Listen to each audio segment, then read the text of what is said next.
कानपुर के shelter home मामले में सरकार की जमकर फजीहत हो रही है।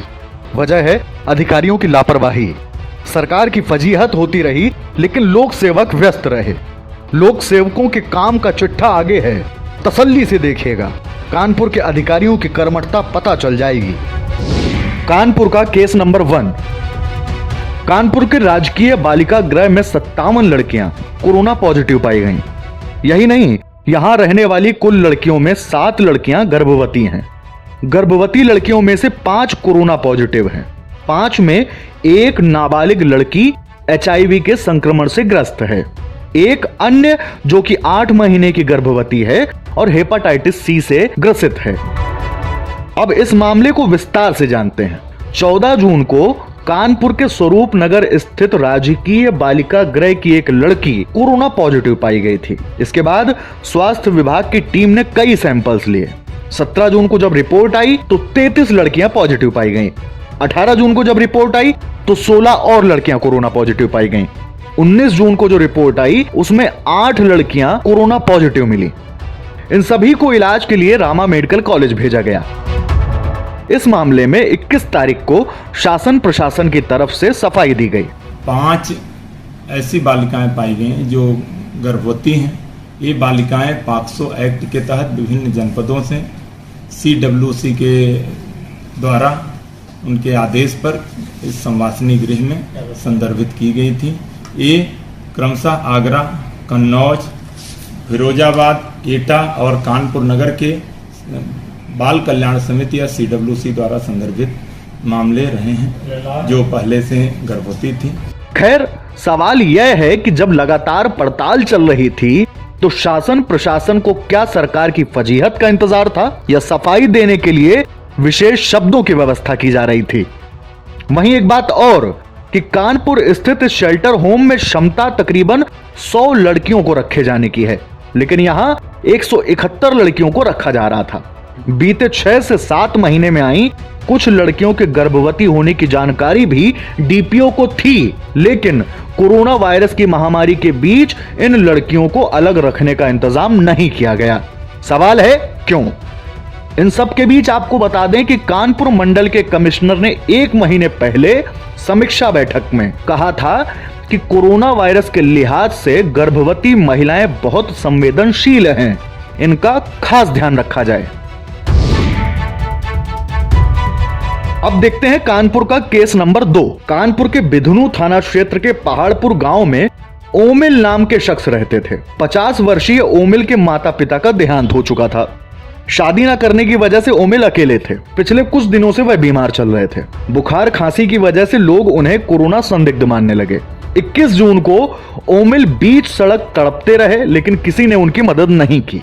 ओमिल के चचेरे भाई विनीत द्विवेदी कहते हैं, हम शासन प्रशासन के रवैये से बहुत दुखी हैं।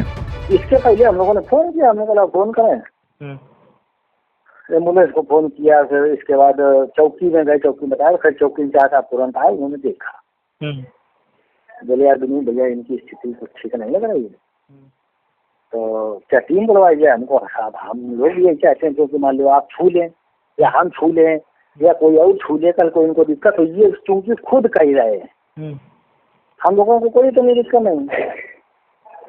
तो उन्होंने कहा ठीक है। तो फिर हम लोगों ने 108 नंबर मिलाया। 108 नंबर खैर थोड़ी बहुत देर बाद आई दूसरे हाथ।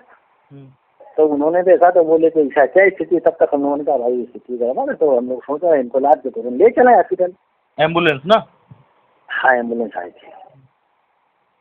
तो जब एम्बुलेंस आई तो जब हम लोग तैयार हुए तो उन्होंने कहा स्ट्रेचर ले जाओ, लाद के ले आओ, और हम न जाएंगे न छुएंगे। अच्छा, 108 वालों ने कहा? हाँ। तो जब ये कह दिया तो अब हम लोगों ने कहा भाई हम लोग लाद के ले आए, आप चलो ये तो बताओ। तो एक तो जरा सा स्ट्रेचर दिया। स्ट्रेचर होता है एक लंबा चौड़ा भैया होता है स्ट्रेचर की, भाई उसमें लाद ले आओ। अब हम लोगों ने कहा ठीक है। तो हम लोगों ने कहा भैया ना दस्ताना है, ना गलत है, ना कुछ दे रहे हो, चला बोले कर लो, हम छुएंगे नहीं, आप लाद लाओ या ले आओ, और वहाँ 4 लोग उतारने भी चलेंगे। मृतक के भाई का आरोप है कि उन्होंने DM को फोन किया। जिलाधिकारी कार्यालय से कहा गया कि CMO को फोन करो और उन्हें बताओ कि मैंने कहा है, लेकिन CMO बात नहीं सुन रहा। कह रहा है कि कुछ नहीं हो सकता। दरअसल ये हमारा कहना नहीं है, यह मृतक के भाई का आरोप है। मृतक के चचेरे भाई विनीत का आरोप है कि सीएमओ की ओर से कहा गया कि मरने के 2-3 घंटे बाद कोरोना वोरोना खत्म हो जाता है। बिल्कुल ऐसी व्यवस्थाओं में इंसान खत्म हो जाता है, इंसानियत खत्म हो जाती है, शासन की जिम्मेदारी खत्म हो जाती है, प्रशासन का सहयोग खत्म हो जाता है।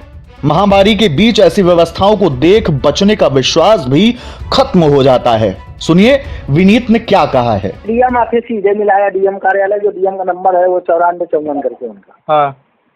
तो वहाँ से एक आ गया कि हम सीएमओ का नंबर उनको दे रहे हैं, आप उनसे बताइए, उनको बात करिए, वो लोग आएंगे। हाँ।